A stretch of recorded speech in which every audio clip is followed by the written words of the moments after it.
her unique style attracts enthusiasts of arts and crafts the world. This is how she earns a living, and she also imparts the knowledge to students across the country. During my HND period, people started bringing works to me. They had interest in all my works. That wow, how can a girl be making all these works?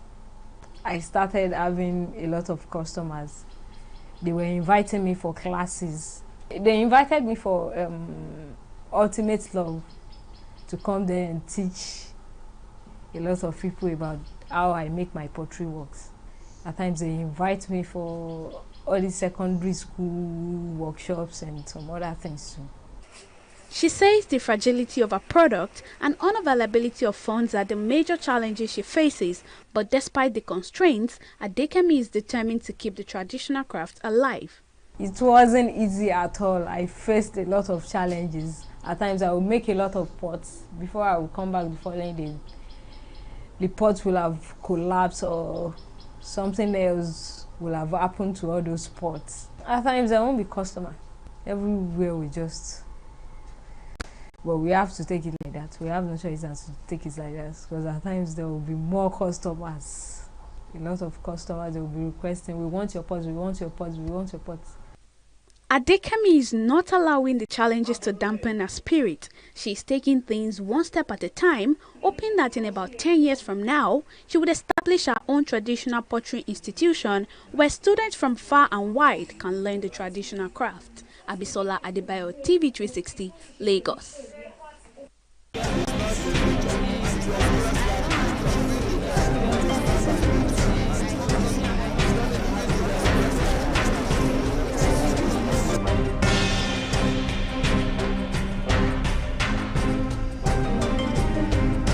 I don't know how to swim, but when they load me in the boat, we were like 155 people in one boat.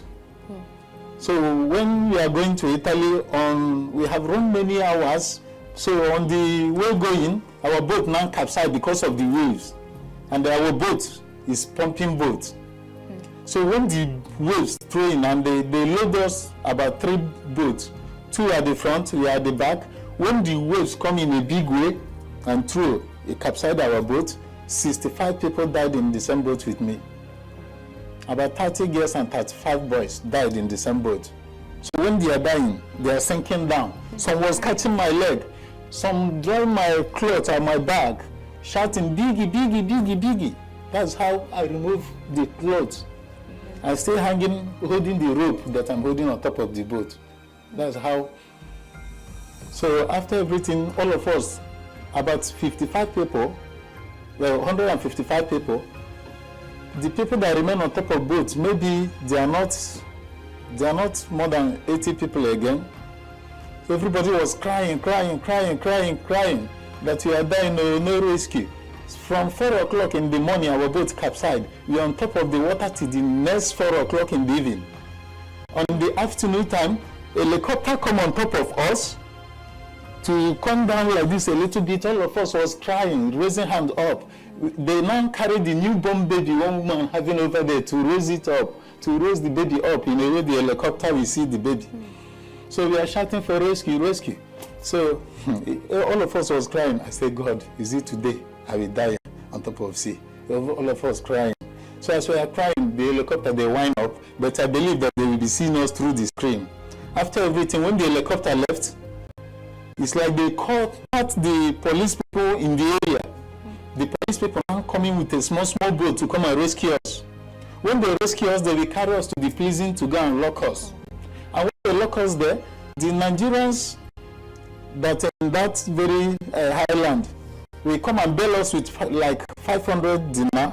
500 dinar. When they bail us like 500 dinar, like they were using in form of 50,000 Nigeria. They use it to bail us out. They will go and lock us somewhere. Our family in Nigeria, we can be calling our family in Nigeria to pay 150,000 in their account. They will gain like 100,000. They are using it to do business. In my life, even if they told me that Libya is like America again, I cannot try that country anymore in my life because I suffered a lot, honestly.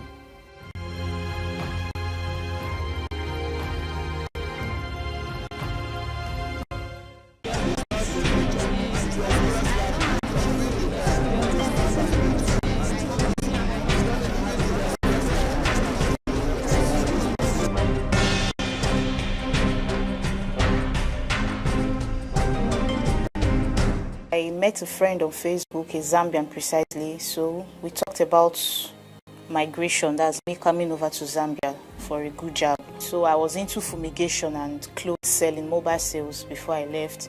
So when the thought came of relocating to Zambia, when I checked the economy of both countries, I found out that Zambia, though small, but their currency is quite better than Nigeria. Applied for visa, my visa was granted, I purchased my tickets, and then I left. I flew through Kenya Airline. That was on the 1st of June. I arrived Zambia on the 2nd. And then I called this my friend, and I told him I'm in Zambia. So where I was, he moved me to another lodge, a hotel. And that was where I was assaulted by him. He was even dragging my passport. He wanted to get my passport, my yellow fever vaccine card.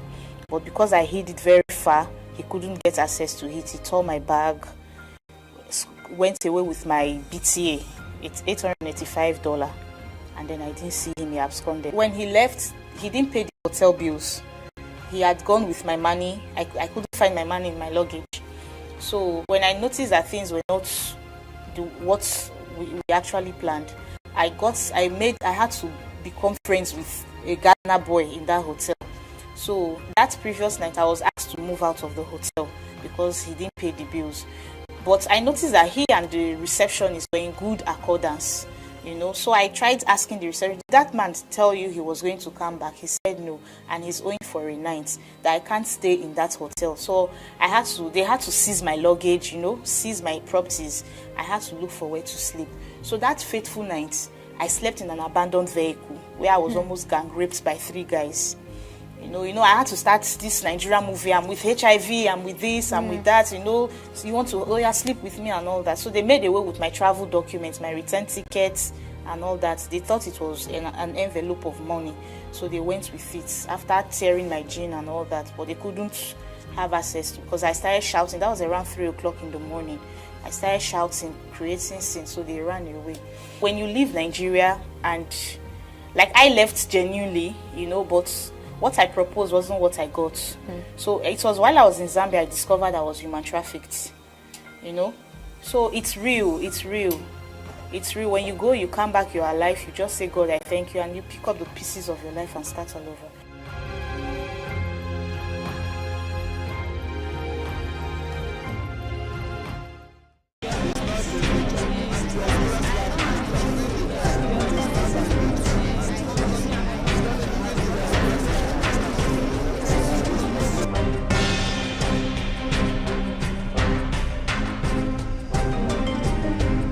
Left Nigeria 2016 July, went through Benin to Kano, to Abuja, Abuja to Kano, Kano to Niger. So from Niger we went to Agadez, as Agadez is also part of Niger. So from there we embarked on the journey through the Sahara Desert. We were put on a truck, a very Toyota Hilux. We're almost 30 on that Hilux. On the normal ground, that Hilux will not size 20 persons, but we're up to 30. We're packed load, goods on top the Hilux. And we spent 4 days on the Sahara Desert. There during the journey was no water. Water got finished. And we had to hold on till we were able to get to Mozouk. Mozouk is a town in Libya, downtown. So from Mozouk, I spent 2 days before I was actually dressed like a lady. Because if you are going in Libya, you have so many checkpoints. The soldiers there, they don't want to see black moving on the street. So because if I enter the taxi as a male to move, they are going to arrest me. So the connection man dressed me as a lady. I had to barb all my beards and my hair, makeup and the hijab. So when we get to the checkpoint, we just look the driver, because the driver is a Libyan man. So we greet the soldiers, they will allow us to pass. That was how I passed through, and I got to Tripoli. From Tripoli, I had to move to seaside, Sabrata, where I'll cross. I actually tried to cross October 1st, 2020. There's a place called irregular migration is not worth it. And people, they think that out there the pasture is green, and it's not true. You, at times when you experience these things, you are not, some persons, they experience these things, they are not normal, they are not the same again. So it's not good for other people to experience what most of us, what we've experienced.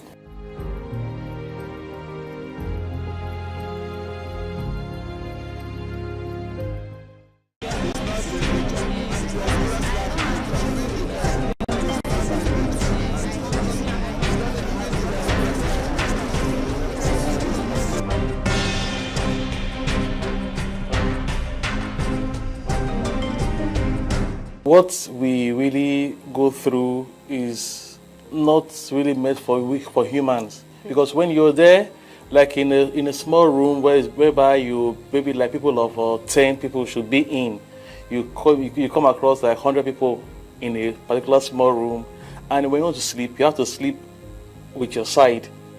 Everyone sleeps on sides. You understand? So there's no more space, and you want to eat yourself or make use of the toilet, it's just in front of you. So you can inhale the odor of the toilet, which is not conducive for the human health. So, and apart from that one, the weather is very, very cold, extremely cold. And at night, you don't have something like blankets that will be given to you. So it's not really good for the body, to be precise. And in terms of feeding, you're being given just a long bread. We call it hamsa. Just a long bread. That's your meal. They'll give you three of it. That's your meal for your lunch, your breakfast, and your dinner, which is not healthy at all. I was deported, and I was deported back to the border of Algeria and Mali. Okay, so when we were deported there, it was a Sahara Desert, to be precise. That's where they will leave you. And when they leave you in that border between Algeria and Mali, you have to walk 7 kilometers to the border of Mali, and we call that 7 kilometers to hellfire, because it's extremely hot over there. Some of them that is already, you were not really giving food well when you were in the camp. You don't have the strength to even walk. Some of them died along the way. Some of them, I'm not gonna lie you, have to drink their own urine just to survive, to have strength to be able to go to that next borderline of the Algeria. So it's really, really hectic. You have to make a choice to go back to Algeria, or you have to go back to Morocco. And when you're being taken to the border of Algeria, the Algerian militants, they open fire on the militants of the Moroccans. So they don't have to hide. Or they can just tell you, okay, just go this way, just go down the valley, just stick like this. That is Algeria. So if you want to go back to Algeria, you will not have to surrender yourself to the militants of the Algerians. They will not put you into a deportation camp. They do not have to deport you back to Mali. So it's like you're being deported from one country to another. And you can imagine the shape of the deportation camp in Mali there. It is, oh God, it's unexplainable. I believe, I won't lie, I believe I spent 16 years in this journey. On transit,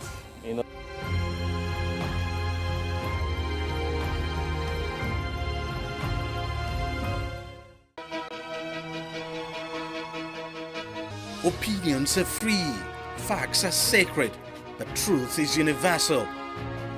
How, in practical terms, can we, for instance, de-escalate the tension? President must see himself as the President of the Federal Republic. We know where the enemy is. 3 places. The Lake Chad Basin, the border area between Nigeria and Cameroon, and then the Sambisa Forest.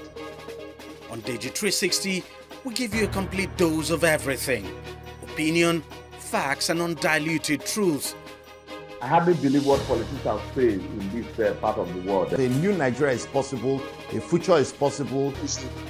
We delve into the issues, dissect it so that you can understand it, use it to take action. I don't think there's any need for any governor to look for grant for ranching. TV360, dissecting the issues.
Today we are at Masindi Islamic Primary School, and this is one of the schools the Art Planet Academy works with. We are here to do a practical training in vegetable production. You're going to divide yourselves.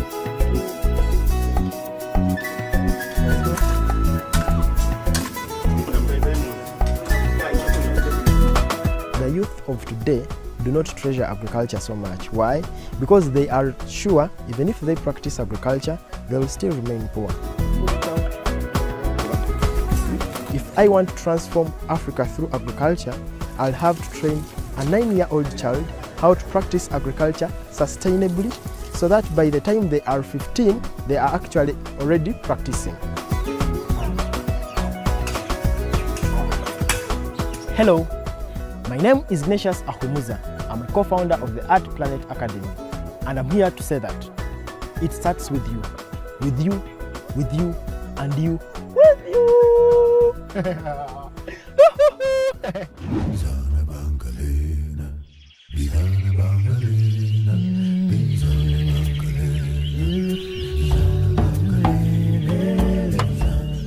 Growing up, I hated farming so much. My dad was a farmer. He was very poor. And stories had it that our ancestors were also farmers, but they were still poor. So as a child, I knew that if I do agriculture, I will definitely be poor. I had it wrong. I remember dropping out of university. I was a medical student. I left school and went for an agriculture course. Education plus the practical knowledge that I had brought about innovativeness. So I was forced to think on how to change the education system in the only one subject that I performed well, probably because I was born in a farming family. That's how I realized my fortune in agriculture.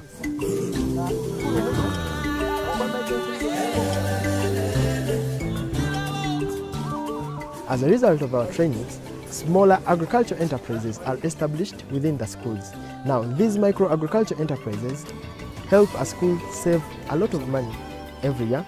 When this similar project is replicated in the homes of the children, families are able to raise income for themselves and also feed themselves. The trainers came at our school, trained us how to make a nursery bed. So even me, I took that skill at home. In my first harvest, I got 5 bags. I sold them, I got 100,000 shillings. That helped my parents pay for my school fees. Ati babiri wange ono bwakuba kuzire ayina obukugo obwo obwafunire ku Rugamba Art Planet bwaraba nasobola kukora omulimo ogwo akasira kataito kano akusobora kugukora mu musiro gukooto kandi awo nasobola n'okuleetayo bagenzi be abatayina emirimo we n'abasasura kandi nawe wenka hanyuma tunzire nafuna sente nasobola kweyemereza nk'omuntu.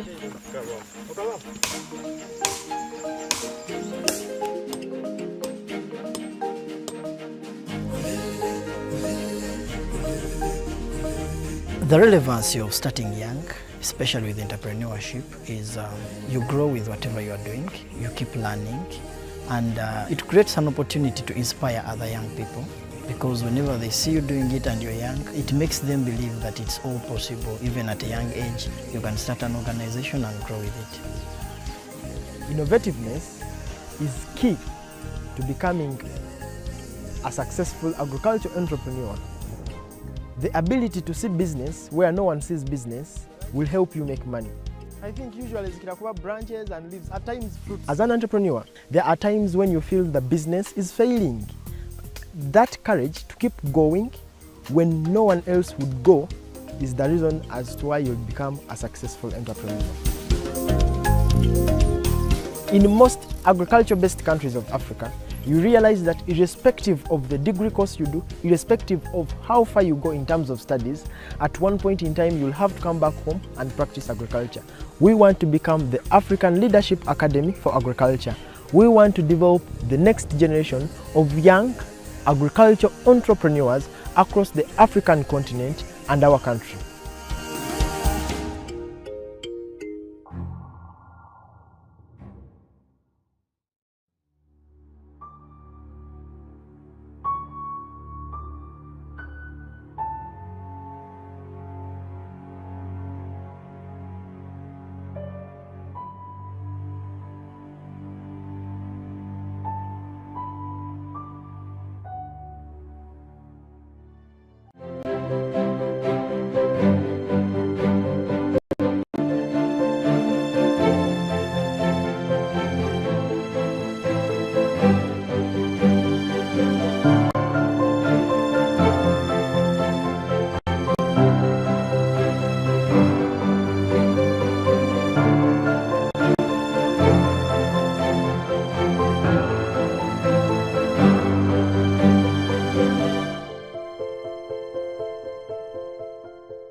The majestic River Niger.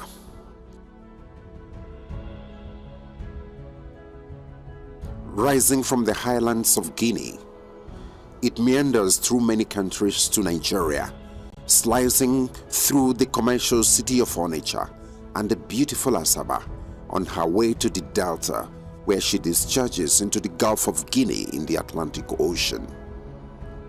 Stretching to about 4,000 kilometers, River Niger is the third longest in Africa and provides livelihood to the people of the many communities on its bank. From here, they irrigate their farmlands and fish in its deep waters. Aside providing veritable mode of transportation, it is also a source of power generation. In fact, many people, particularly in Anambra and Delta states, depend on the river for their sustenance. Back in the day, canoes were the primary means of transportation on the river and served to convey goods and people from one bank to the other. But in 1965, 5 years after independence, the first Niger Bridge constructed by Dumez was completed. With the inauguration of the bridge, the main east-west connection in Nigeria was created.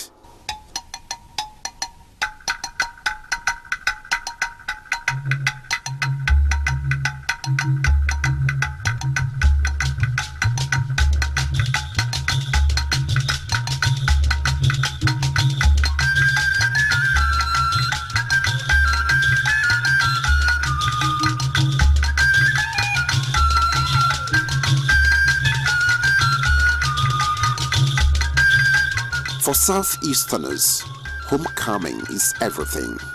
They return en masse at festive seasons to celebrate with kinsmen. But quite often, the frightening gridlock on the old bridge turns the homecoming trip into a nightmare.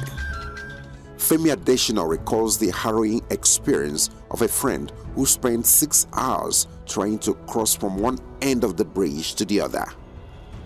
That friend I had known long before now called me and said, please, what could I do? I said, what was the issue? He said he had been on the River Niger Bridge for 6 hours. 6 whole hours. He said, can I call somebody so that they can intervene and let the bridge flow? He said, 6 hours from the foot of that bridge, that when traffic flows, you can cross that bridge in 5-7 minutes. He said 6 hours they had spent on that bridge, and there was no hope that they would get to the other side. But then there are those with more bitter tales to tell. On this same bridge, homebound families are known to have been trapped for hours and days on end. I have slept there, so I can have a first-hand experience of the challenge. So in situations like that, it's a nightmare, because you may even come there thinking that you are just you have stayed 1 day. Some people tell you they have stayed 2 days, especially during festivities. It's usually a very major nightmare. Aside the nightmarish experience of the users, the bridge also poses danger to motorists as a result of the heavy load it bears.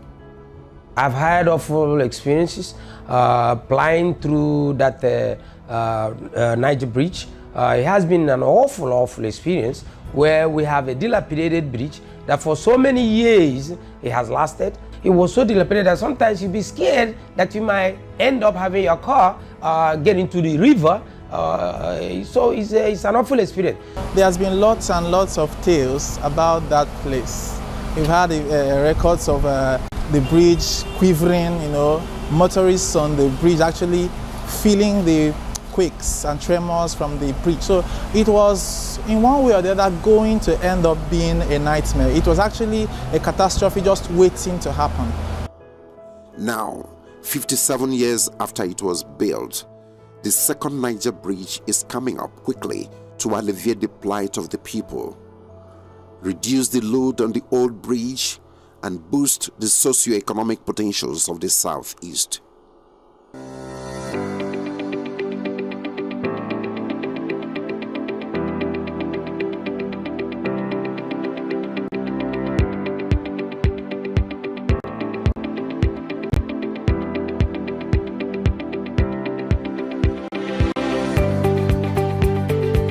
The bridge is very nice. It's very good. So we believe that since the new Niger Bridge have passed, we believe that development can come.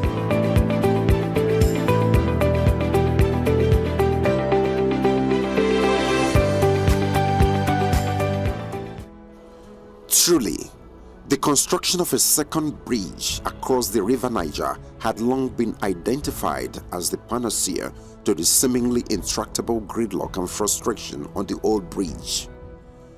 Until 2018, it was the subject of intense politicking. While President Shehu Shagari promised to build the bridge, General Ibrahim Babangida challenged Nigerian engineers to design it. From General Sani Abacha to successive governments, nothing much was done except perhaps for President Olusegun Obasanjo, who actually flagged off the construction of the bridge on the eve of his departure in 2007. His successor, Alhaji Omar Yaradua, had a short stay in office, but ahead of the 2015 general elections, President Goodluck Jonathan performed another groundbreaking ceremony and promised to do the bridge. I remember that clearly. I was in my office, in the Sun newspapers, on that day, and I remember crystal clear that flag off and the things that were said about that bridge. And it's amazing that nothing happened. And then the day the then President Jonathan also went to that side, I remember clearly That's why it's baffling that after all those body movements, nothing happened. It was being used for politics. Every 4 years, they do flag off, they do ceremony. After the flag off, they remove everything, and then the bridge is forgotten. After another 4 years, at every election period, canopies are set, and then another flag off. So that was why when the president now gave his word, knowing who he is, that he's going to do this bridge, considered it a flagship project, and then followed through. Today, we're no more talking about flag off, we're now talking of commissioning. The era that was most significant vis-a-vis Second Niger Bridge was the 16 years of the People's Democratic Party. Anytime elections were approaching, they would go there, make some body movements as if things were going to happen concerning the Second Niger Bridge. Once elections came and they got the votes of the Southeasterners, they disappeared. The next time, when elections were coming again, they would pretend that there was movement on Second Niger Bridge and it would fizzle out again. Then came Muhammadu Buhari, a man from the northwest of the country, from Dara. In terms of affinity with the southeast, it's not much, except that we're all Nigerians. Interestingly, while little was done during the period of bumper harvests from oil sales, President Muhammadu Buhari, who arrived the scene at a time of lean financial resources, became the game changer.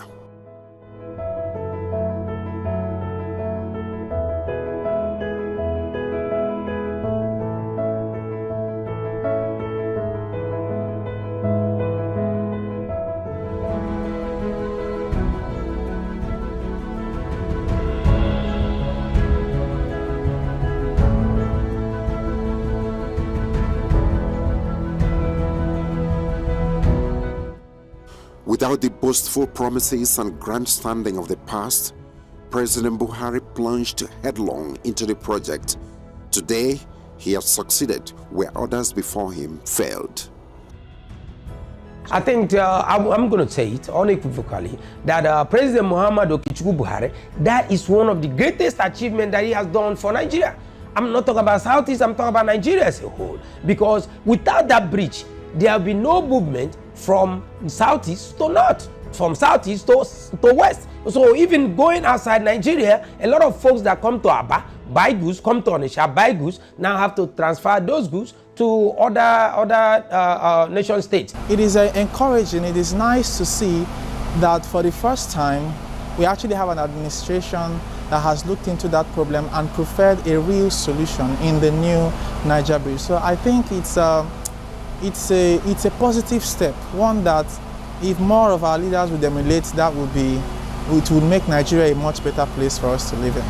The Second Niger Bridge is an engineering marvel being executed by Julius Berger, the international construction giant. Stretching to a length of 1.6 kilometers, the bridge is equipped with a 10.3-kilometer highway. The toll plazas in both directions of the facility have 8 lanes leading to the bridge. The Owerri interchange on the Onitsha-Owerri road is designed to provide direct access to the bridge from Obosi in Anambra State to Asaba in Delta. Construction of 2 secondary bridges at Amakom and Atani communities are also part of the total package. All the 16 booths have been completed. The operation building also completed. Then the workshops and other ones, security house, they've been completed. Then the approach road on this project, we have 3 kilometers on Asaba end. Like I said, has been constructed. We only need to put the final layer of the asphalt. Then on the Onitsha end, the Anambra end, we have completed more than half of it. On the eastern side of the bridge lies the ever-bustling Onitsha, a commercial hub that embodies the resilient and enterprising spirit of the people of the southeast. The Onitsha main market, reputed to be the largest in Africa, attracts visitors from across the continent and contributes to the hectic commercial environment of the city.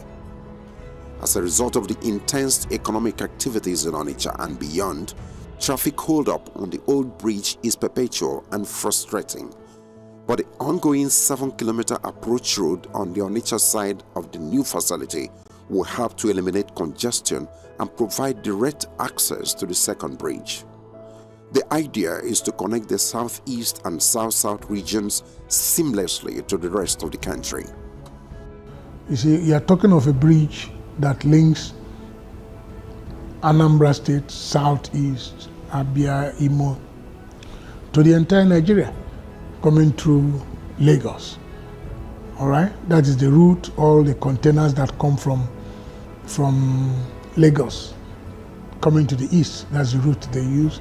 It's quite enormous. It's something that, if you look at the economic benefit, you get very excited.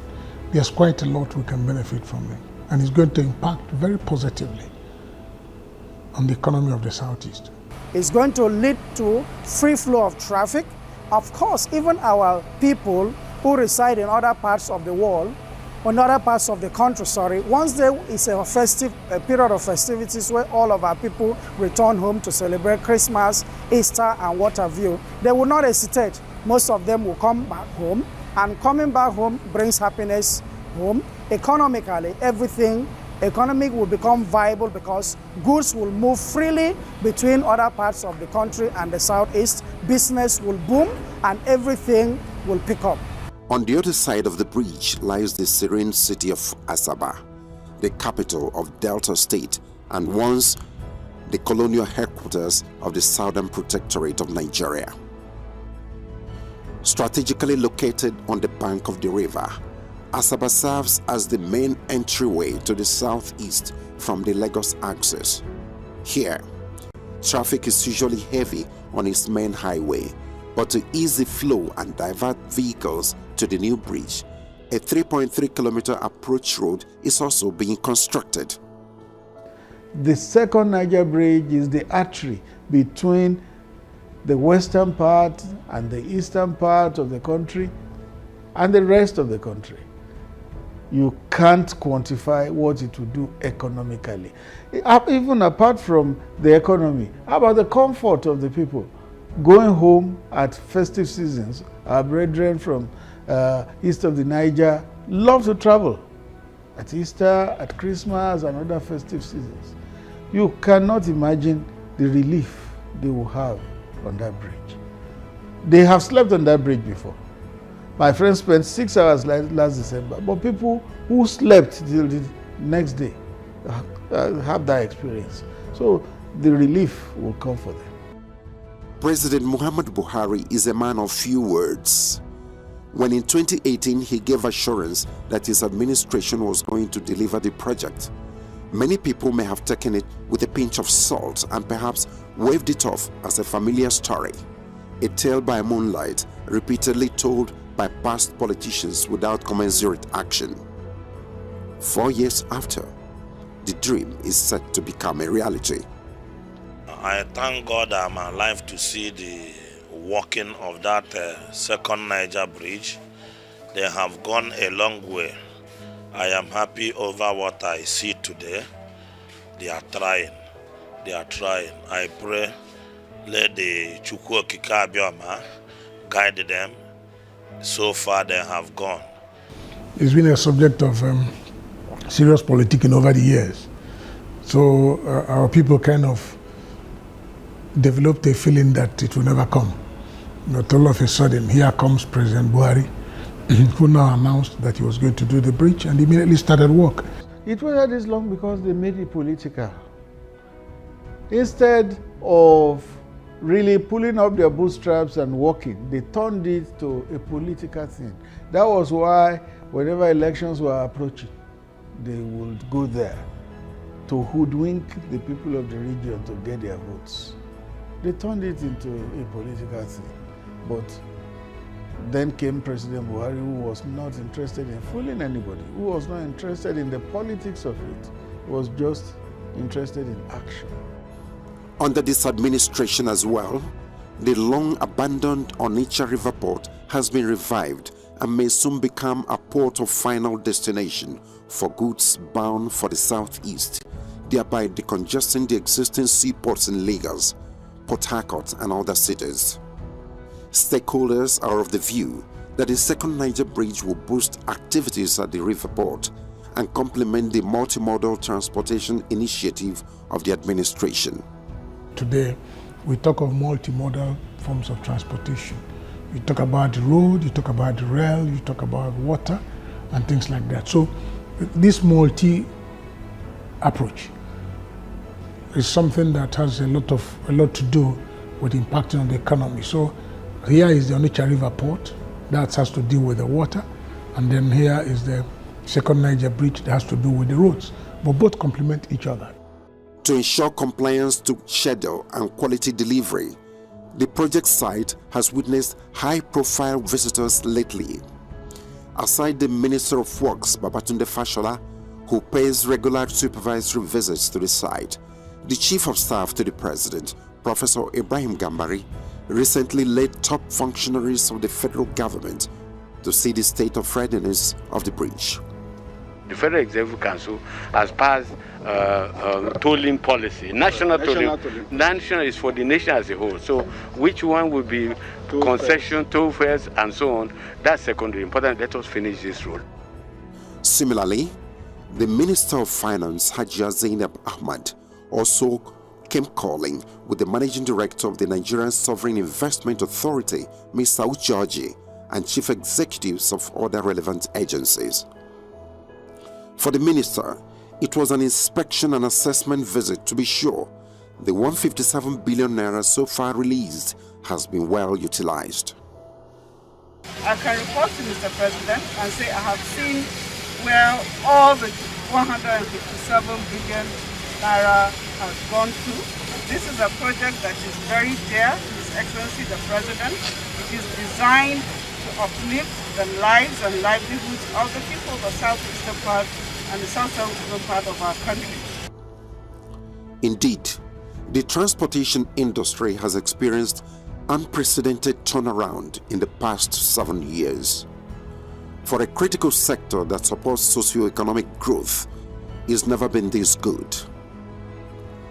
Apart from equipping the National Inland Waterways Authority to provide navigable pathways for the movement of goods and services, stupendous amount of resources have also been committed into developing a functional rail transportation system. In addition to the second Niger and local Oweto bridges, solid road networks that crisscross the country and connect the geopolitical zones have been constructed. When the story of the Buhari administration is to be told, of course, we will talk about the second Niger Bridge, we will talk about the Bodo Boni Bridge, we will talk about the local Oweto Bridge, we will talk about Lagos-Ibadan Expressway, we will talk about the new ultra-modern airport in Lagos, the one in Kano, the one in Port Harcourt, we will talk about the new runway in Enugu, we will talk about so many things.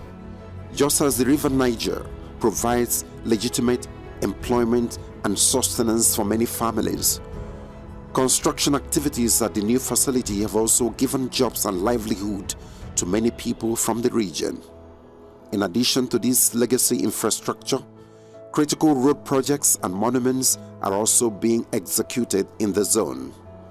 Despite these huge investments, political detractors had actually tried to sell the false narrative of hatred and marginalization to some gullible natives of the area. With the developmental strides that the president has taken to the south, it's not just the second Niger Bridge. What about the Enugu-Port Harcourt Expressway, which the president made sure that that rehabilitation of such road is completed? Other giant projects that the president has started and also completed in the southeast is an evidence that the president indeed does not hate the southeast. Don't forget that time was when southeasterners, people of Igbo extraction, were controlling the levers of development. I'll give you an example. The deputy senate president from southeast Deputy Speaker from Southeast, Chairman Senate Committee on Works Southeast, Chairman House Committee on Works Southeast, Minister of Finance and Coordinating Minister of the Economy Southeast, Secretary to Government of the Federation Southeast. And all through those periods, not 1 kilometer of our roads, federal roads, that were in terrible state, not 1 kilometer was addressed. And all these people I mentioned are from Southeast.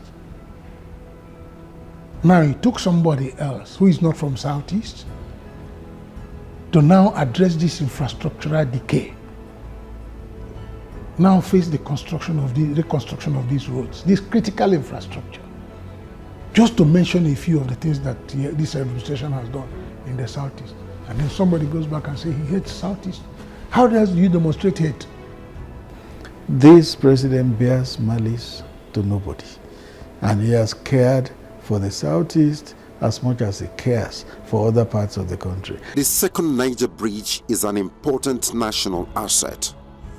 Aside easing traffic on the old bridge, it is an inter-regional integrator with the capability of boosting economic activities and development in the Southeast. Already, the people are beginning to tap into the huge investment opportunities that come with the bridge. You know our people, we are business people. We understand the dynamics and we take advantage of opportunities. It will bring a lot of development to the Southeast, a lot. And even South-South, because the bridge is coming from Asaba to Onitsha and vice versa. So the development is not only for South, it's also for South-South. Truly, when the story of the Muhammadu Buhari administration is told, the second Niger Bridge will be recorded among its greatest achievements. When President Buhari would have been done and is gone to have his due retirement, and the story is being told, what would never be forgotten will be his footprints on the sands of time in terms of infrastructure.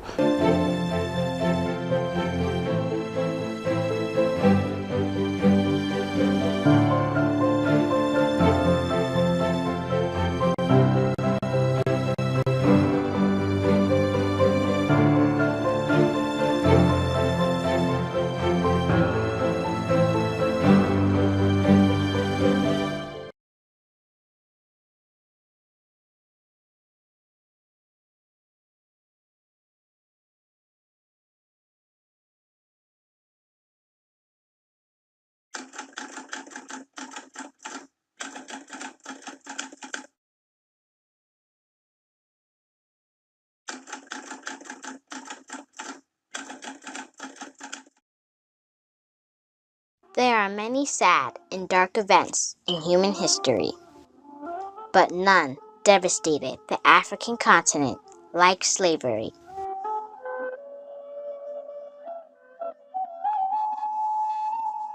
To understand some of the plight those who were sold into slavery went through, one must visit Goree Island, their last point of departure from the African continent to the New World.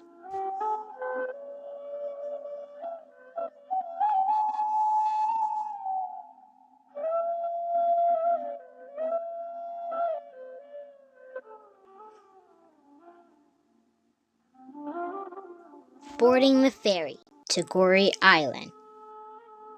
This is no slave ship, but it is no less built to capacity. But this time, with goods, tourists, traders, and for a hint of Noah's Ark, some animals, even though there are not two of each kind.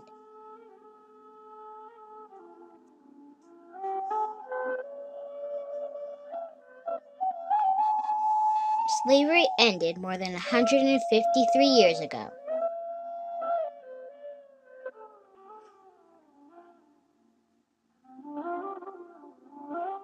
One can't help but feel sadness just walking the streets, trying to imagine what went through the minds of these citizens of various countries as they were hauled sold, and shipped to a strange new world.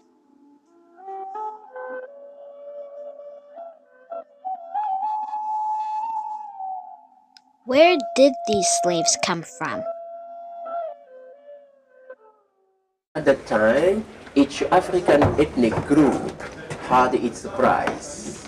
And the most expensive ethnic group used to be the Yoruba. Yeah, they were from Nigeria. Because those Yoruba were very strong and tall, and they worked very hard in the plantations. That's why they were more expensive.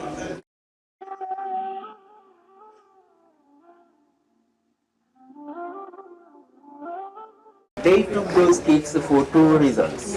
First, because in the plantations in America, there were some special jobs, typically for the kids, and they did them very well. And then because of most of those kids were from the parents very strong, because they saw that when they will grow up, they will be strong like their parents. That's why they took them.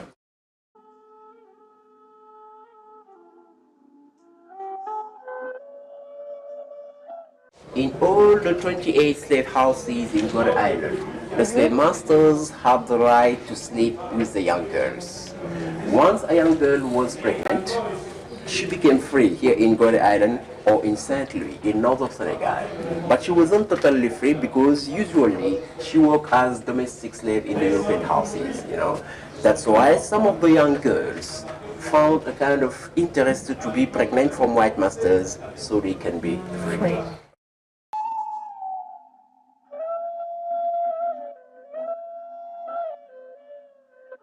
At the time, the price of a man was up to his weight and his muscles. So the minimum weight for men was 60 kilos. Those who have less than 60 kilos, they put them in this special cell just in order to fatten them up.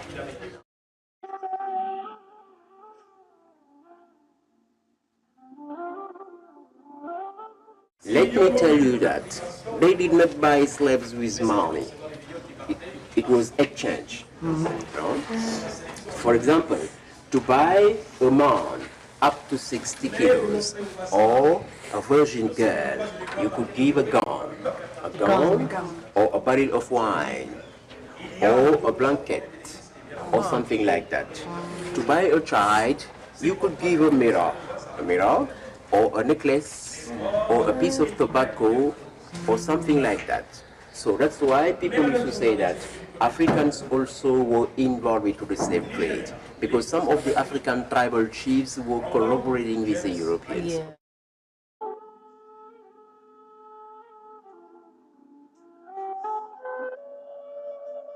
And here, this is the punishment room for rebels. Those who fought against their masters, they put them inside to punish them. As you can see, they could not stand up inside because of the hooks. 4 or 5 people at the same time in this small room. In 1991, we welcomed in this house Nelson Mandela. And then Mandela came inside. He stayed in for about 5 minutes. But when he came out, Mandela was crying.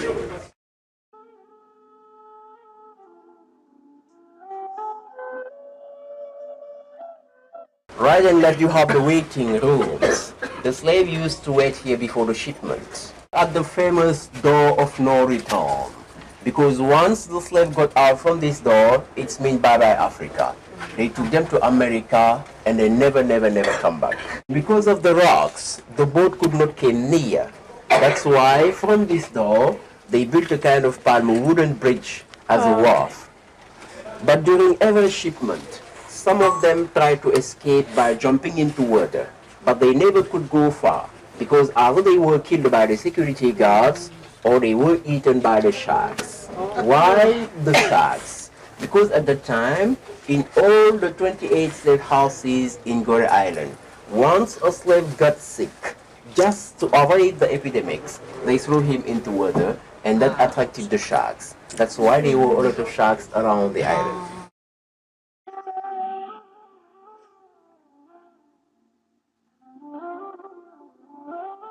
Let me tell you that slavery lasted in Goree Island from 1536 to 1848, more than 300 years. And during that time, there were about 15 to 20 million slaves coming from all over the African western coast.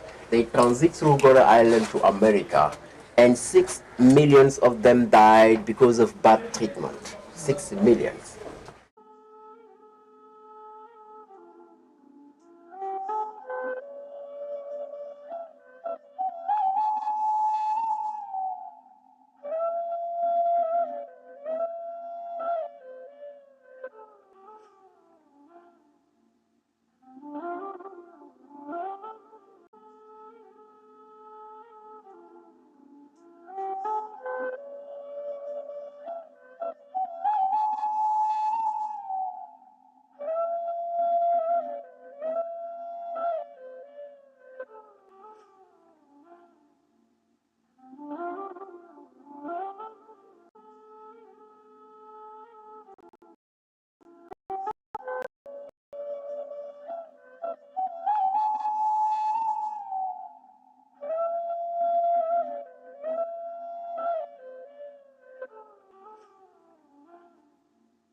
Very emotional, very emotional. It's very, very, very high level, the history and the relationships between Africa and other countries, and also you know exactly what's happened between the six. I'm talking about the slavery, the Atlantic slave trade.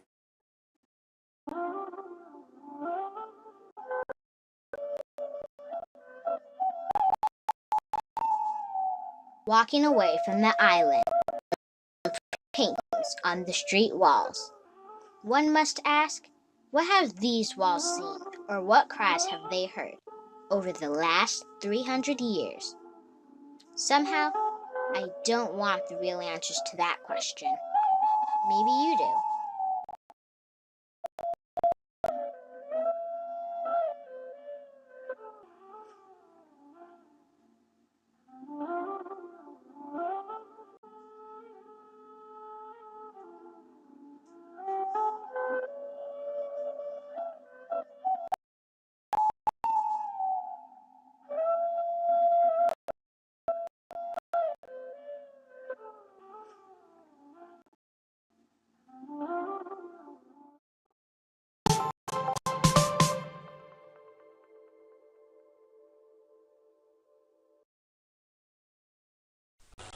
It's been a year since multiple award-winning journalist Deji Badimosi changed the face of education for the students in his alma mater. Badimosi, who graduated from the school 27 years ago as the senior prefect of the 1994 set, 3 blocks of classrooms, toilet facilities, and also dug from scratch to finish. This year, he is back again to donate another block of classrooms and also award prizes to students that have achieved excellence in their studies. The event began with a special mass. Appreciating Badimosi, the principal of St. Ambrose's Catholic Secondary School, noted that his gracious acts serve as a motivation for the students. The students, the parents here present, and the school authorities who are the ultimate beneficiaries of this product will look with gratitude to Mr. Badimosi and his partners who have engraved their names in the historical record of this noble institution.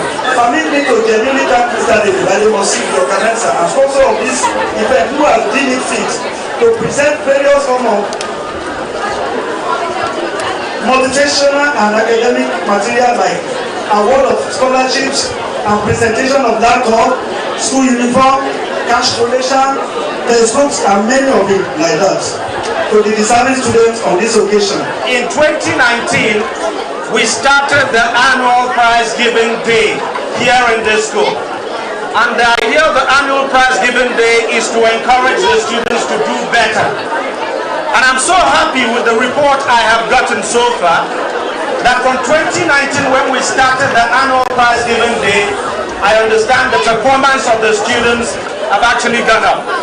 And that is something positive. Bademosi also hinged his success on education and the efforts of his teachers. Education is the last hope of the poor man. Education is that thing that can take you to places you never would have imagined. If I did not get any kind of education, I would not be here talking to you today. We have given you these beautiful blocks of classrooms.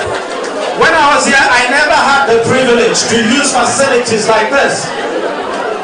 And when I came here and saw the state of things back in 2018, I said to myself, things must change. No matter how small, that things must change. And to the glory of God, things have changed. The facilities do not belong to you alone. Think of the people who would come after you and still use these facilities. So please maintain them. Don't ever think I am rich. I am not. This is a sacrifice. And the only way you can honor me for this sacrifice is to maintain the facilities. So that in 5 years when we come here, the facilities will still be as good as they are. Amid cheers from their colleagues and everyone present, the best performing students and teachers of the school were called up to receive their awards and other prizes.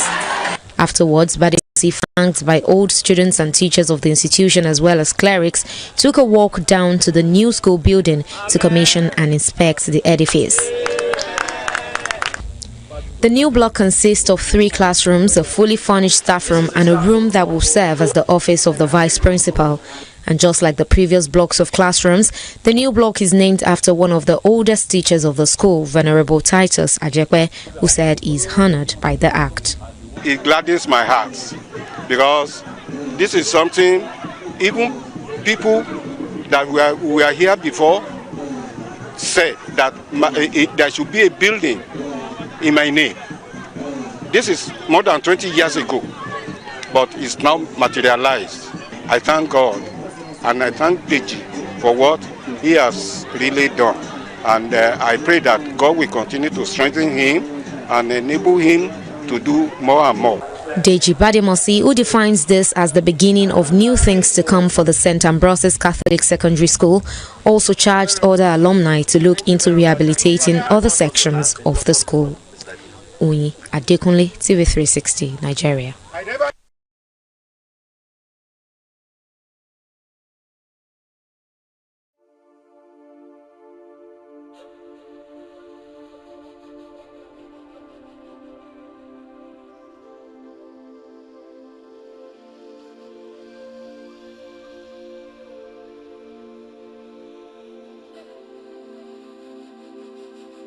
Deep inside Ekwe, along the Lagos Lagoon, more than 145 villages are tucked away, far from the bustling city life. Lagos State, a vast expanse of lagoons and creeks with substantial coastal terrain, is both a place of interest and enigma.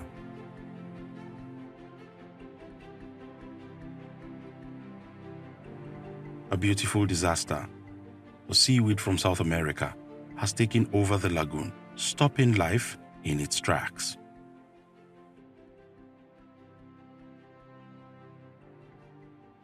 As far as the eye can see, water hyacinths create the sensation of endless green fields peppered with brilliant pink flowers.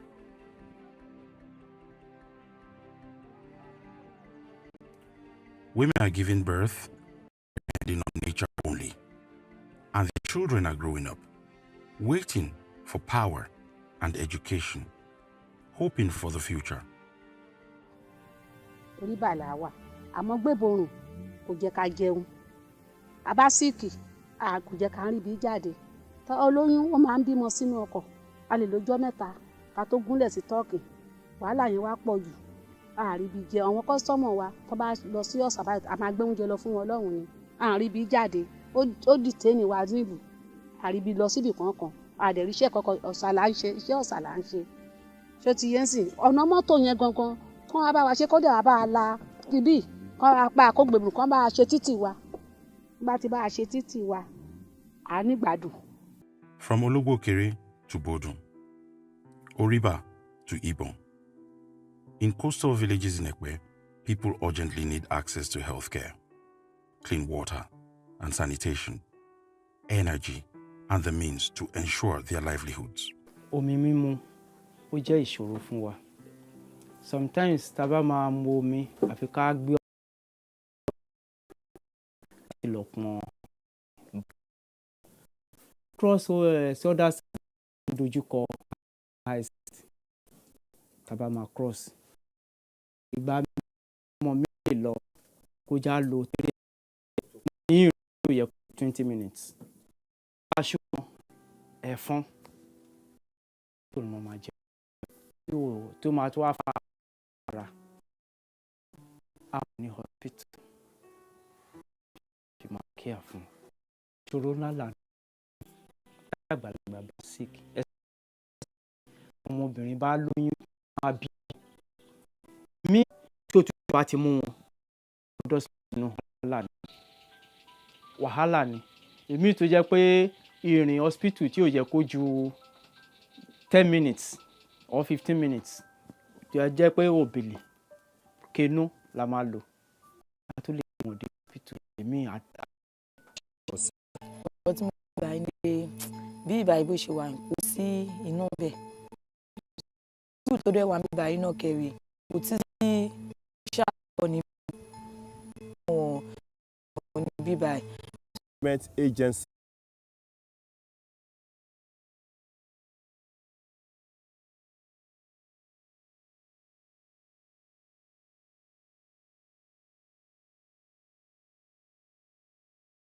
My name is Samson Konobeku. I'm from Delta State. This happened to me when I was going to work. By then, I was working with one company, Cifas Steve Doring at Apapa. So as I was going to work, I was a bit late. So and I took a bike. So by Coconut Bridge, my bike had an accident with tipper driver. So the thing was very serious to the extent that the bike man died instantly. They took me to the first hospital, they rejected me. The second one, they rejected me. So that road later to National Orthopedic Hospital. They can't the leg. So I was a little bit shy. One of my friends now encouraged me that how long will I be staying at home like this? I have to learn shoemaking, but the shoemaking that patient, so I have to switch to care riding so that I could be able to take care of myself and my family. I can remember that I was feeling so much pain then. Even I went 2 days in coma myself in that hospital. I did not enter again. But some people, I had one man that entered my keke. He told me that normally he did not want to enter the keke before, but because of my conditions, not to encourage me to walk. That is why I entered this my keke now. So we human beings are different type of. We have different things. I will use myself as an example. So I will tell him that there is nothing God cannot do with this condition. You understand? I will tell him that with this condition, I'm married. With this condition, I am able to buy this tricycle. I will just try to encourage him so that it will not feel so that he can still do all what he wants to do.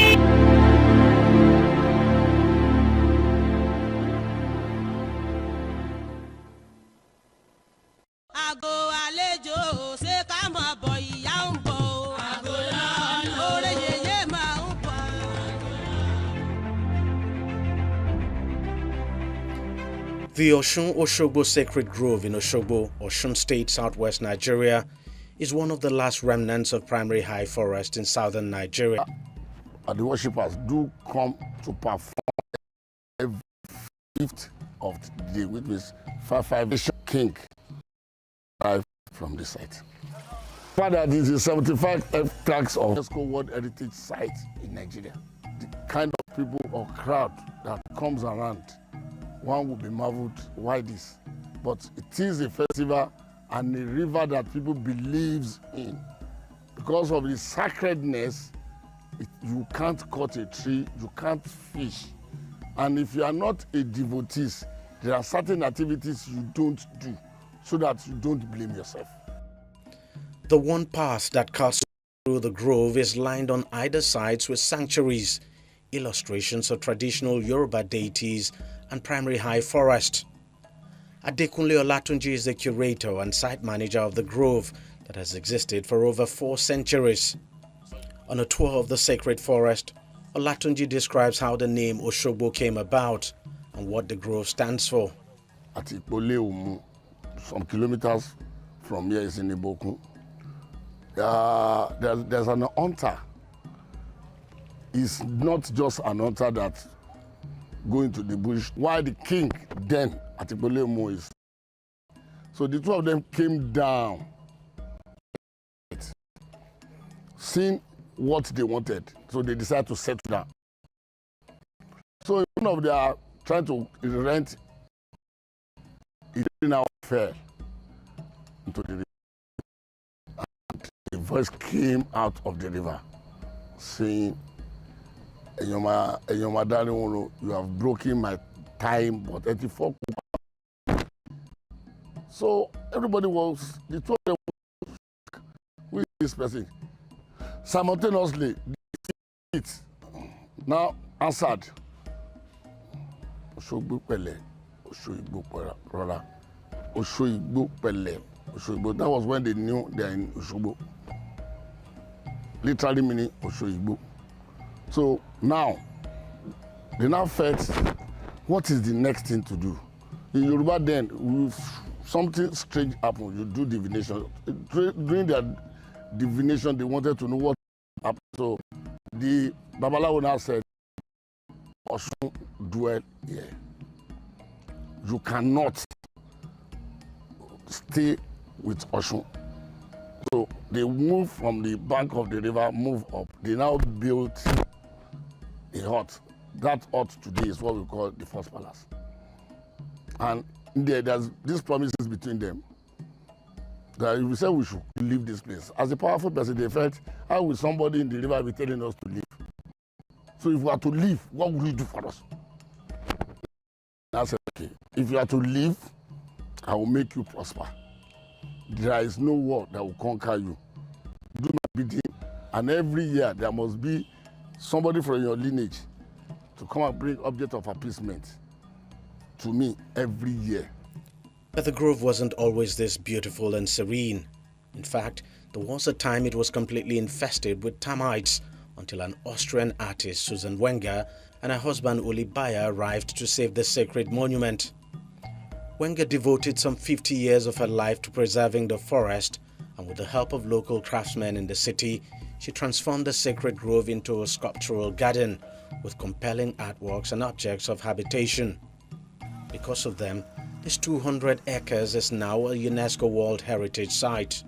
When Mama started with the Osun Groves, she started at the area we called Ayedakun. Ayedakun is also part of the groves. Our first 2 sculptures are still there, where we have Obatala and Yemo, and assist us in treating this termite attack. In doing that, she now fell in love with the culture. So, do for this place. Where the first palace of the founder of Osogbo was located. The ancient palace with its ornate pillars and elegant designs has remained in its original state for decades, and its sacredness held for as long as it's... This is where by the bank of this river, where they pray, believing that all of their problems will be solved by the goddess. If it is just a mere river, why the crowd? If it is just a mere river, why are people taking this water? I'm using this water in context because here we don't have river, we don't have water. Please, we don't have water. Once you are here, you want agbo, apps. People that needed one thing or the other comes here to seek for assistance from Oshun Goddess. Believing, that's what I said, it's your faith. Believing he or she will do it for them. Whatever is being taken here is apps, is agbo. If you take it with your faith, be you me, you will be healed. It has been proven beyond reasonable doubt. While the grove is the site of Oshun's most sacred shrine, many Yoruba deities are also depicted here with sculptures that are centuries old and shrines where their devotees worship. Despite the sanctity attached to it, managing the grove is not without its own challenges. There's no lumber that will come into this site that will not pray will sleep off 72 hours. So that before we wake up, we would have cut down all the trees. We do have poachers, and despite the native laws that we do use to operate, because here you are not supposed to hunt. If you are caught, you'll be taken to the enforcement agency through the Atauja of Osogbo. And because of developmental pressure, as the town grows, you are bound to see people wanting to build closer to the site, thereby giving you problem. You have the challenge, but God is helping us through that native law. That native law, don't cut, don't fish. And aside that, the native law, I will tell you authoritatively, because if all of us goes home, we have night security if they are here.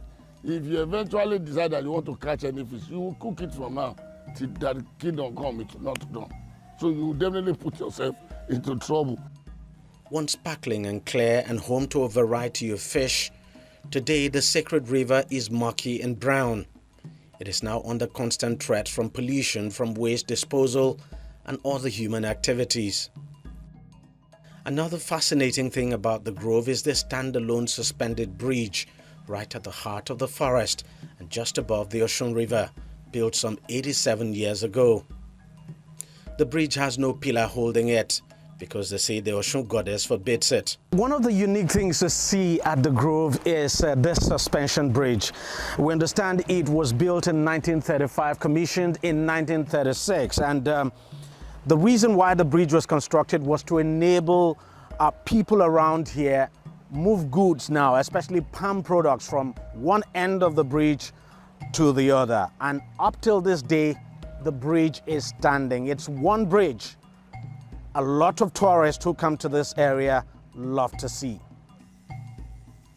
Despite the gradual fading away of celebrated African culture and tradition, the Osun-Osogbo Sacred Grove is one cultural phenomenon that has not only stood the test of time, but also become a reference point for people from this part of the world. The grove remains more or less pristine, leaving visitors with this sense of peace and a connection to the dwellings of an elevated being and the ancient...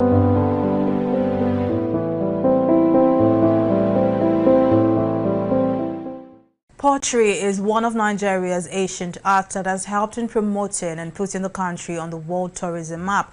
However, recently there has been a tremendous decline in the practice and quality of the arts due to increased urbanization. In this next report, our correspondent Abisola Adebayo speaks to a young Nigerian with tradition. Culture may be on its way to extinction with the advent of technology. 25-year-old Adekemi Olugbade is one of Nigeria's youngest custodians of the ancient art. She built her interest in the craft in secondary school and decided to seek more knowledge to complement her skills. Since I was in secondary school, I love playing with kids. So when I now finished ND, ND days, we make everything together, making graphics, textile, and some other things too. But I was now thinking of what can I specialize on if I start my Mendy. Now I like playing with players. I like pottery, so I go to know more about pottery for a year program. That's where I learned my pottery. I improved making the pots at Tamura Pottery. Adekemi's skill in pottery making embodies the fusion of both the old and new styles. A unique style attracts enthusiasts of arts and crafts from around the world. This is how she earns a living, and she also imparts the knowledge to students across the country. During my HND period, people started bringing works to me. They had interest in all my works. That wow, how can a girl be making all these works? I started having. They were inviting me for classes. They invited me for ultimately to come there and teach a lot of people how I make my portrait. They invited for all the secondary school and other. She said the fragility of a product, the ability to fund the major challenges. Despite constraints, Adekemi is to traditional craft alive. It wasn't easy at all. I faced a lot of challenges. At times, I would make a lot of pots. Before I would come back the following day, the pots will have collapsed or something else will have happened to all those pots. At times, there won't be customer. Everywhere we just, well, we have to take it like that. We have no choice than to take it like that. At times, there will be more customers. Will be requesting, we want your pots, we want your pots, we want your pots. Adekemi is not allowing the challenges to dampen her spirit. She is taking things one step at a time, hoping that in about 10 years from now, she would establish her own traditional pottery institution where students from far and wide can learn the traditional craft. Abisola Adebayo, TV360, Lagos.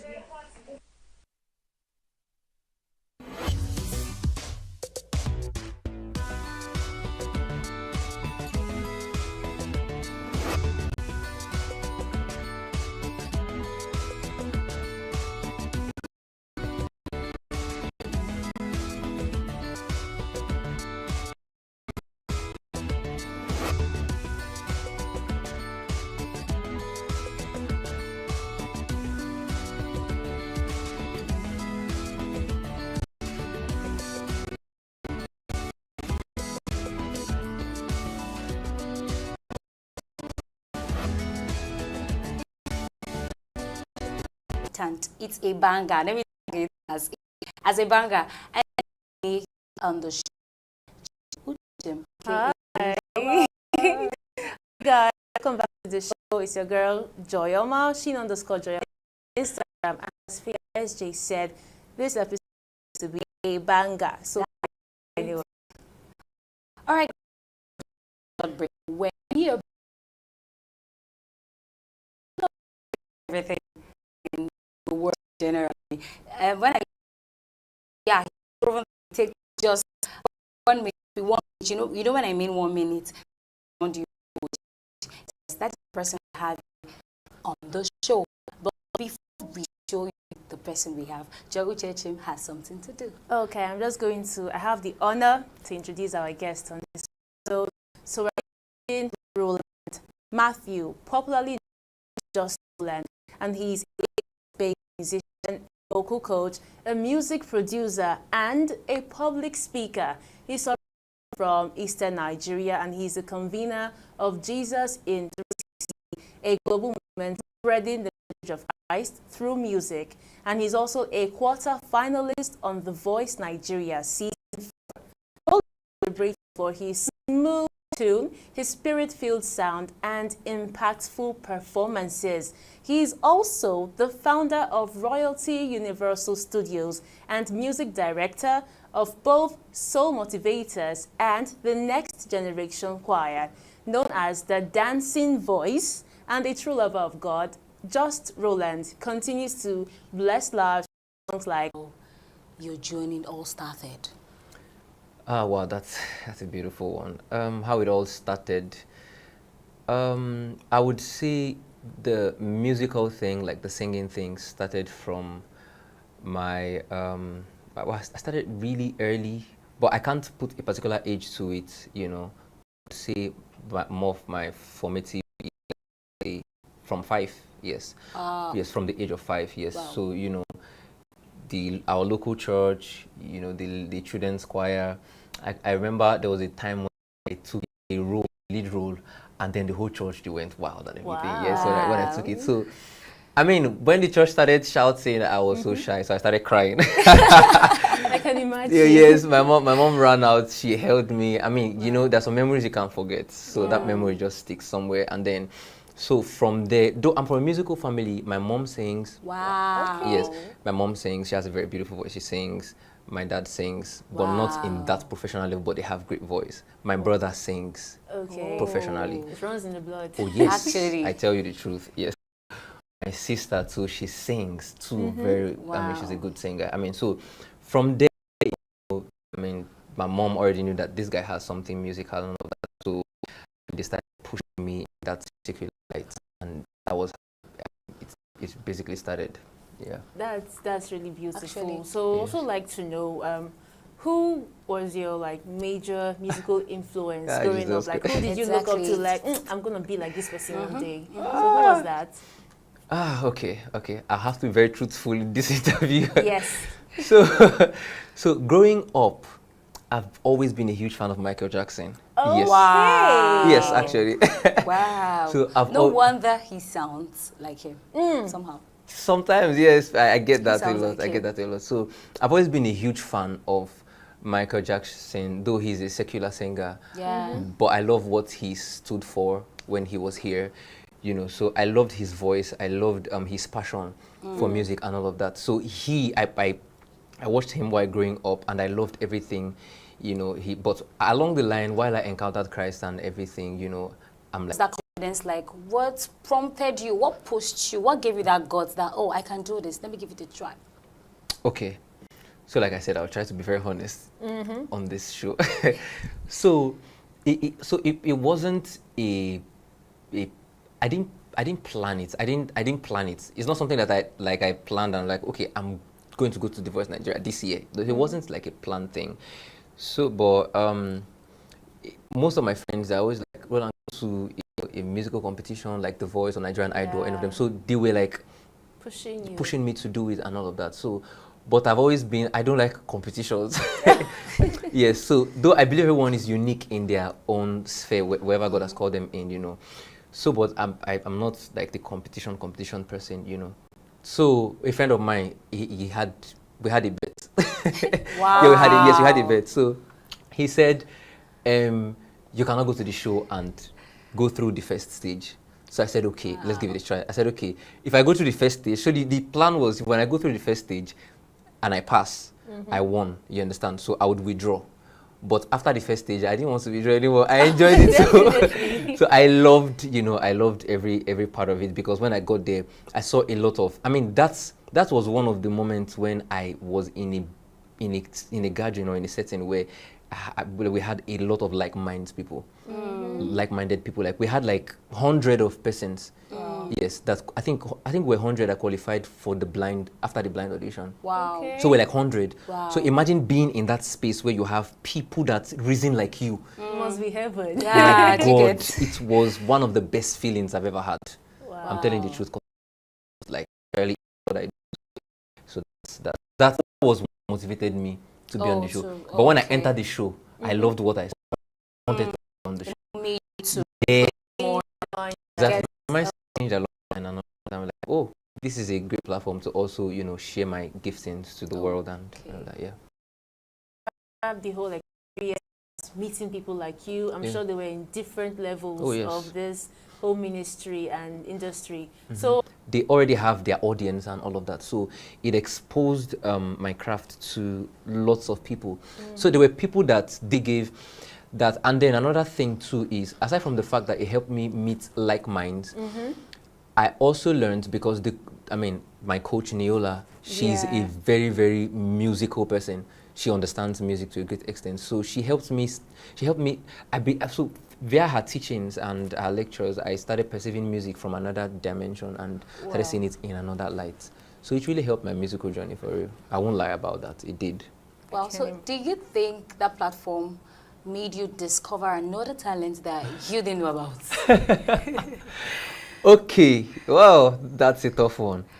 So the thing is, I've always known that there are lots of potential in me, but one of the things that the platform made me realize is that I didn't know that I can score a song between how many minutes and deliver the song. Wow. Yes, because you know the way the show is being done, they just throw up songs to you. You have to listen to it, and then you have to perform it. You have to word. Yes, you have to be in character. Wow. You have to, yes, you understand. So that helped me realize that even in this music thing, I can work under that kind of pressure. Though I always work under pressure, but that kind of pressure was a different pressure entirely. You understand? So that helped me learn, and then it also helped my stage presence too.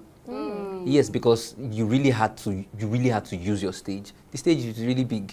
You understand? You have to use it. You have to really use the stage and everything. You understand? So that's, yes, it helps me in that light. It helped me see how it helped me see that I can actually work on that kind of pressure, and it helped me, learn more how to use my stage and emote even better when I sing. Wow, must have been a master class in its I own. promise you, it was a lot. It was a lot. I mean, many people broke down. We say, I don't know the quote, but I always say, I work hard if I don't have food.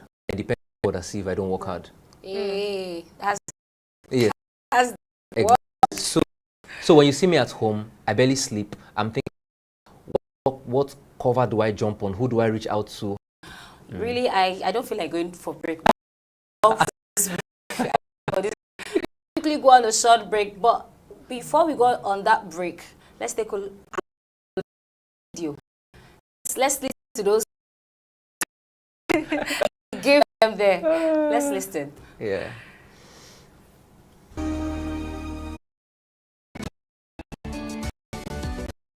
I just released a sound titled Forever Loved. Hey. And yes, it is everywhere on all streaming platforms.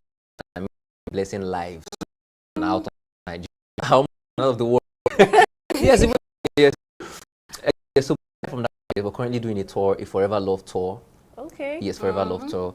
But aside that tour, I have like line up that I'm yet to release. Wow. Yes, I have 3 songs here. So just anticipate for it. Wow. Yeah.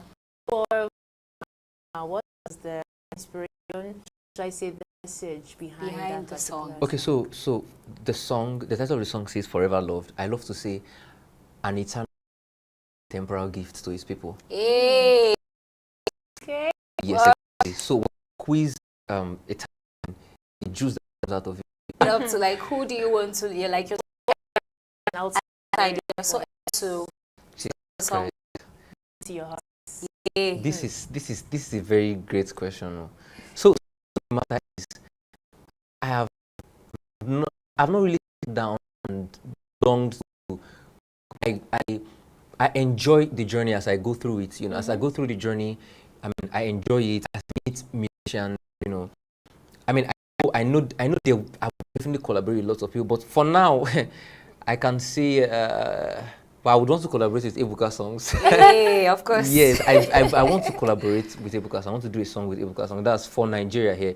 I want to do a song with Nathan Ebasi. I want to do a song with Dunsin. Hey. Yes, because I love their musical prowess and how they create their music. That's for Nigeria. Then outside Nigeria, I want to do a song with Jesus help me. I want to do a song with maybe Kimberell. Yes, I love Kimberell. Okay, Kimberell and Margaret and yes, and Train. Wow. Wow. Loaded name. Oh yes, yes. I'm a fan of his music. Actually, Kimberell, my mama. I know it will all happen very soon by God's grace. Record this. Make sure you record this. I would Definitely. We'll bring it back. 5 years later. Yes, so I don't joke with words. In search of this. Definitely. All So right. these are the people that I would want to work with. Okay, so quickly, what advice will you give to people who are just starting? Because like you said, you worked hard, you pushed yourself, and you actually got your own audience before The Voice Nigeria. So for someone that is just starting, who doesn't have any audience yet, what advice will you give them in this moment? Okay, so I will just speak generally, not just to gospel singers. I will just speak generally. I like to say consistency breaks resistance. Yes. So consistent breaks resistance.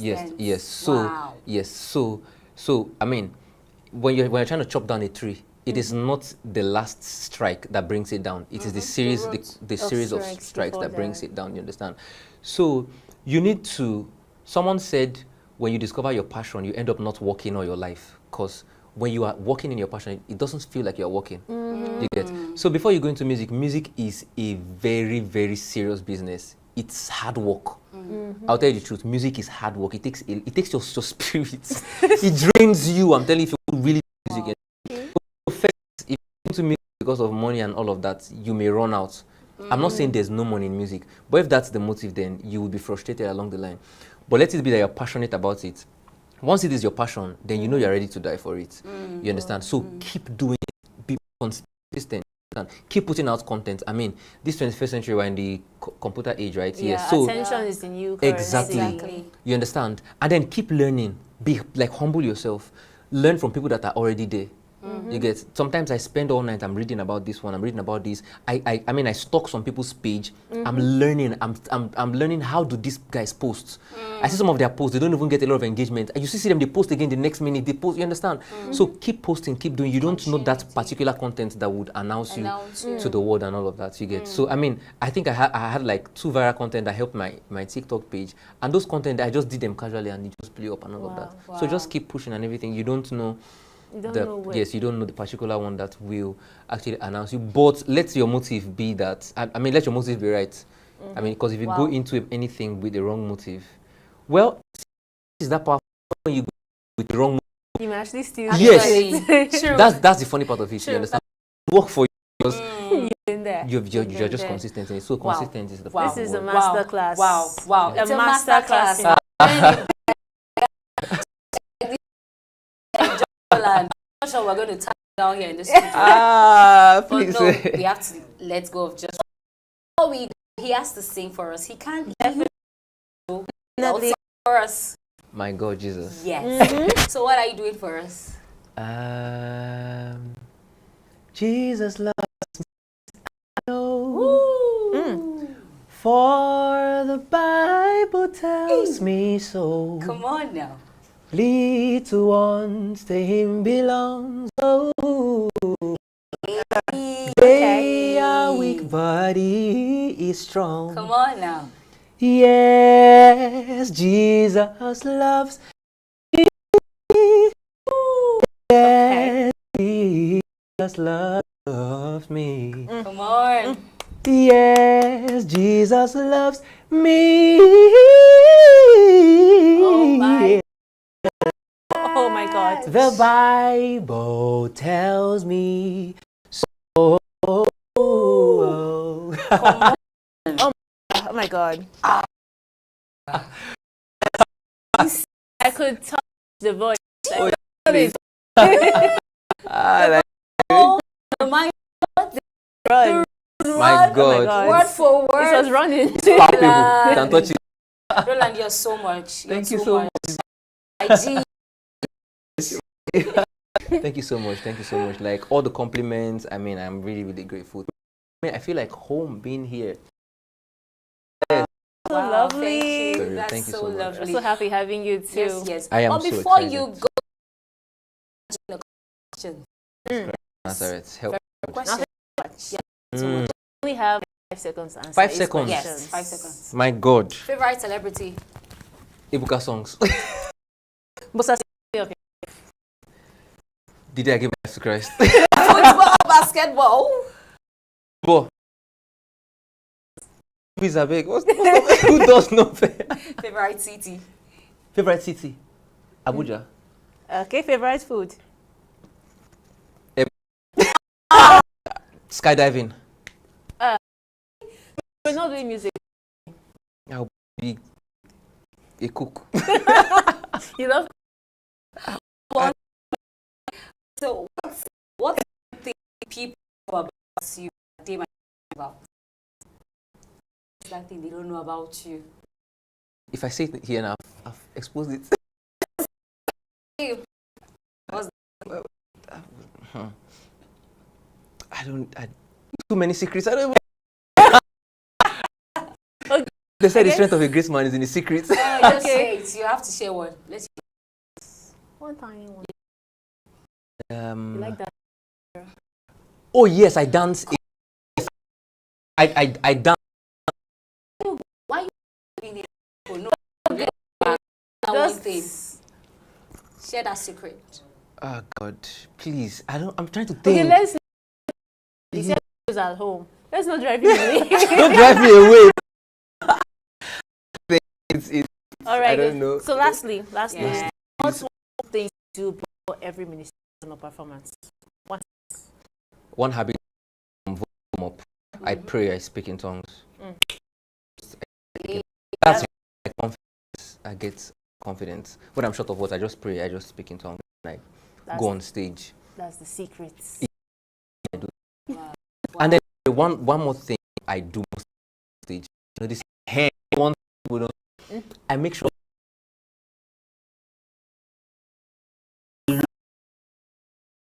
Wow. Wow. Hey guys. Also, I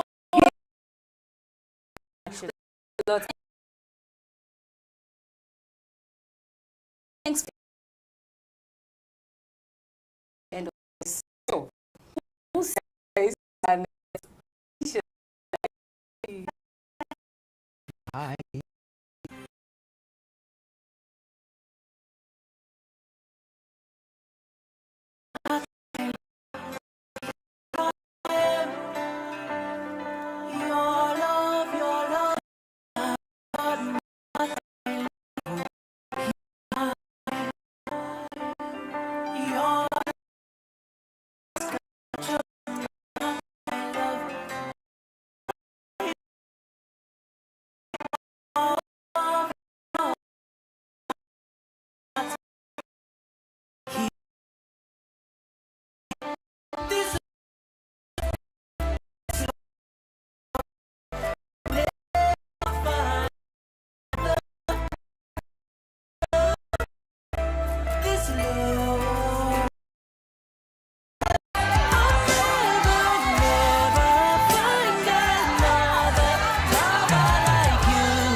community is a theocratic communist setting funded by a group of believers known as the Apostles in 1947.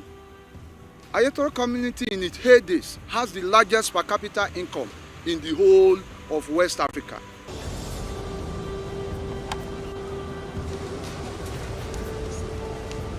Initially, Ayatollah community 15 to 20 kilometer landmass away from the sea. But as it stands now, more than 10 kilometers of the total landmass has gone into the sea. And this frequent surge is attributed to emission from multinational oil companies off the coasts of our land, not minding the environmental challenges and disasters. One of the Nigeria base, a lot of people you see in the offshore were trained here, both mechanical engineer, electrical engineer, and nautical engineer were trained in this bush. Without yes, this bush, and this is the second approved IWD, which is now Minister of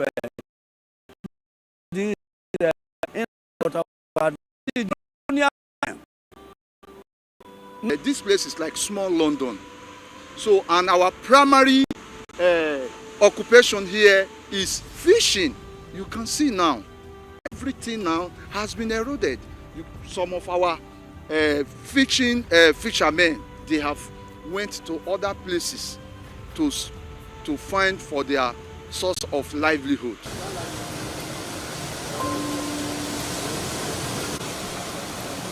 We have been experiencing sea culture coming every day by day. And since that time, we have been making efforts, writing letters to the federal government, because we are law-abiding citizens. We believe that we cannot engage ourselves in a radical ways, because we believe that by protesting, writing letters, federal government can come to our aid. By the videos, a lot of things we have been doing since we have been expressing the sea church.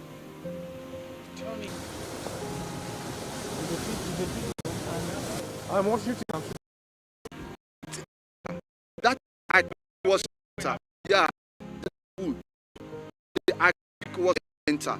Over there, we have the community service center here, over there.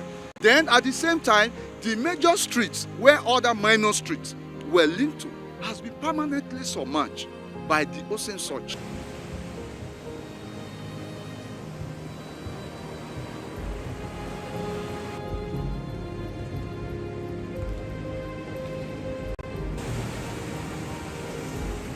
Community is a religious setting. The church moved here. We have not just come here to, to trade or to do other activities. The church is the community is the church. So every aspect of our life has been totally, damaged by this current, recurring sea surge happening in Aitu. And over 20 years, we've been into this. People have lost, several properties worth millions. Buildings has collapsed. Over 500 to 600 to 700 buildings have been washed away. Our industrial power has been collapsed. Aitu community is known to be a self-developed community on its own, without any intervention of the federal government or the state government over the years. Yet we kept on going. If by now the ocean surge, as a result of the oil exploration that is going on in our offshore, is destroying our land, up till now we cannot see the hand of the government coming to help and to rescue us. It is so sad, and that's why I'm worried. Ilé ló kún bẹ̀, gbogbo ilé yẹn ni òkun ti parẹ́ pátápátá.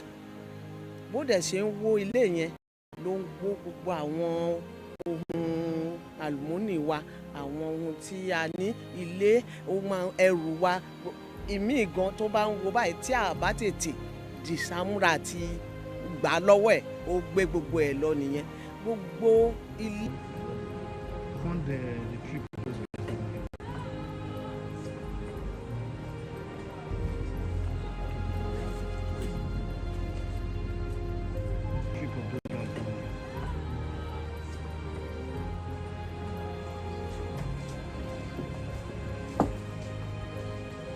Excruciating, it is extreme.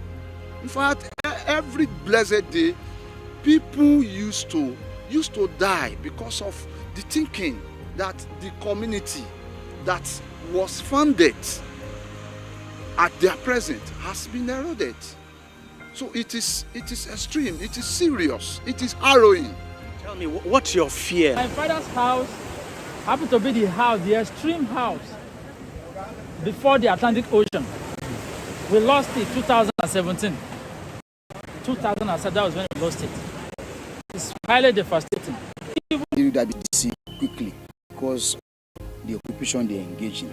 Then the downside is reserved for the female so that they can drill with wood. We have the Olowojai. Then after Olowojai, you have the shoe making industry. There used to be a shoemaking industry. One of the industry, a small scale industry. Then behind the shoemaking industry, you have the clothing making industry too. So that one too is gone. So we have after Olowojai, behind it is the shoemaking and the clothing making. We have Olowo Topa Oyinbo. We have Omogbenwa. Then after Omogbenwa, we have the carpentry workshop. So the carpentry workshop too is currently threatened. Half of it is gone into into the sea. And then you have Tobase. Then after the Tobase street there, you have a mini supermarket. There's a mini supermarket there. So after the mini supermarket is where you have Oyetomi Street. So from the upside, where's the mini supermarket? This is just behind the what's it called? But it's still there. We can still find it there. So after the what's called the mini supermarket, you have Oyetomi Street. So from the main side now, from the main side, those the main streets, Oyetomi Street is the only surviving street you can find up. And it's been threatened. It's threatened. In almost we only have just 2 buildings. That is where my mother's father's house was situated, and it has been eroded. Just 2 houses. And your fear now is that this side, where yes. the female side might be affected. Yes. So it's like everybody has moved to this side now. Yes. So most of the male now, they are actually residing with their wives. With their wives. Their wives. So the Oyetomi is the only one that you see. Then from the downside where you have the and this broad street is no longer existing. It's gone completely. It's gone completely. Where you can have the broad street, the beauty of the broad street now, it's around the Block Palace. That's where you can have the beauty of the broad street. Okay. How it looks like. All right. I think we're good with it. Church wa gangan the main church táwọn baba ńlá wa kọ́ ó ti wó àtúnkọ́ mi ó tún wó so ẹjọ́. The church is where all the inhabitants of this land wrote a book about Ayeto community that the only challenges that the fishermen, because Ayeto is known for fishing, the only challenges that they are having it is the accessibility to the shore. That is as at that time, and it's been a long time. So it has actually changed the landscape, and we are worried about it. And the technical college, here we are. Now you can see now these are debris, has been ravaged by the sea surge. Now that place, that is the bakery that we are using before. This last month, the sea surge has ravaged this place and we've relocated to another place. So it is serious. That is the powerhouse generating plants. It has been affected, greatly affected by those sea surge. We also have dockyard over there where marine boats were built in the past. That place has been submerged as well. So nothing to write home about in the community again. All our social cultural activities has gone. The secondary schools has been relocated for about 3 consecutive times now. Nothing again. So when you relocate, the water comes.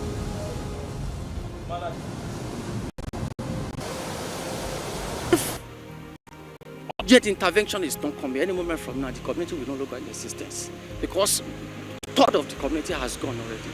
You can see the church. If something reasonable, prompt action is not taken on the part of government to salvage this land, perhaps we might. We don't pray for such anyway. The community might go into institution. We don't want that, because Ayeto community has helped the federal government, even the West Africa, in terms of marine. Because when Ayeto was having a technical school, the Ayeto community has trained experts in marine engineering, in nautical engineering. There are some multinational companies that we can see in our offshore. Ayeto community has built the largest fishing boat in the history of Nigeria and West Africa. It was built here by our local carpenter. And those people that even built those big boats, they were still alive. Check Fisheries International. It's there. Urgent action is not taken. Within, let me say, within the space of 2 months, where we stand here, we no longer be. So, and that is why we are appealing to the federal government as a matter of urgency and exigency to please come to our rescue, so that Ayetoro is a historic community, so that it will not become a thing of history. That is our appealing. We are appealing to the Niger Delta Development Commission, NDDC, Dito Sopadek, Ondo State Oil Producing Area Development Commission, to please come to our rescue, so that this glorious community will not become. So when they are dying, they are sinking down. So I was hitting my leg, some drawing my clothes on my bag, shouting, "Biggie, Biggie, Biggie, Biggie." That's how I remove the clothes. I stay hanging, holding the rope that I'm holding on top of the boat. That's how.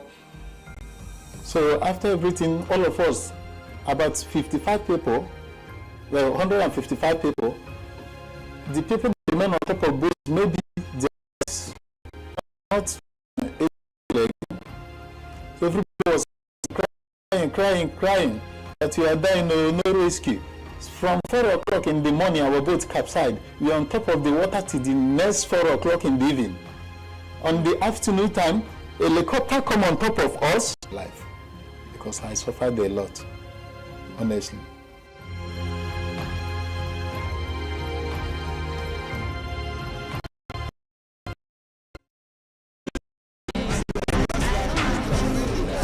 My friend, and he was even dragging my passport. He wanted to get my passport, my yellow fever vaccine card. But because I hid it very far, he couldn't get access to it. He tore my bag, went away with my BTA. It's $885. And then I didn't see him, he absconded. When he left, he didn't pay the hotel bills. He had gone with my money. I couldn't find my money. So they went with it after tearing my jean and all that, but they couldn't have access to, because only through the Sahara Desert where people like almost 10 that on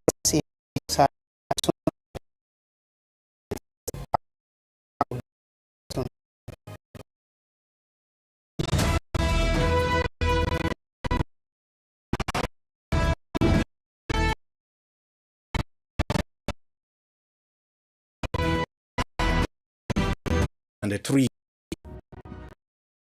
How his 4-year term of office, President Tinubu is taking some of the bold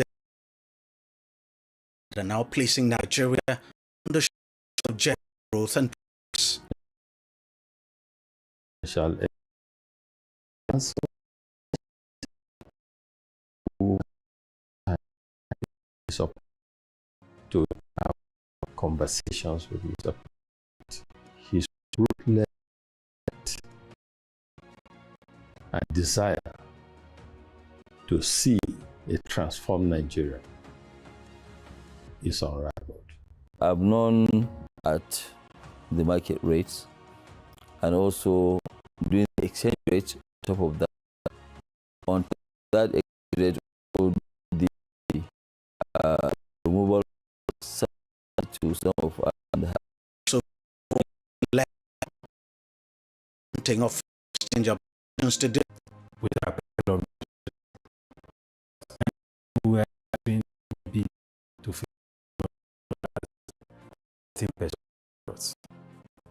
that's a major fiscal crisis.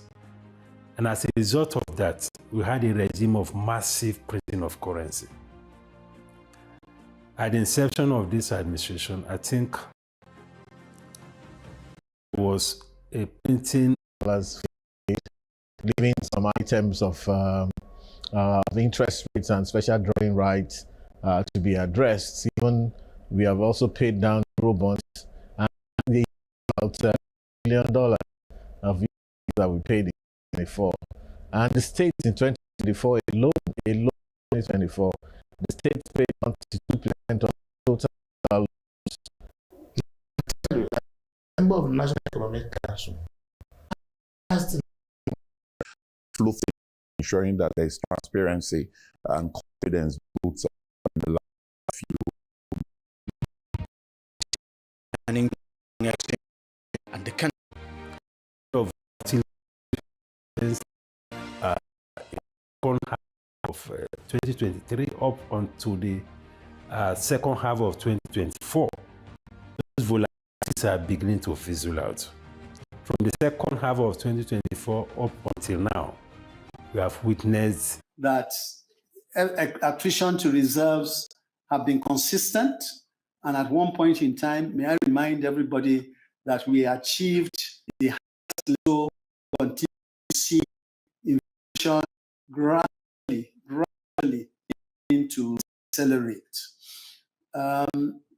We can see that there's greater confidence in our markets.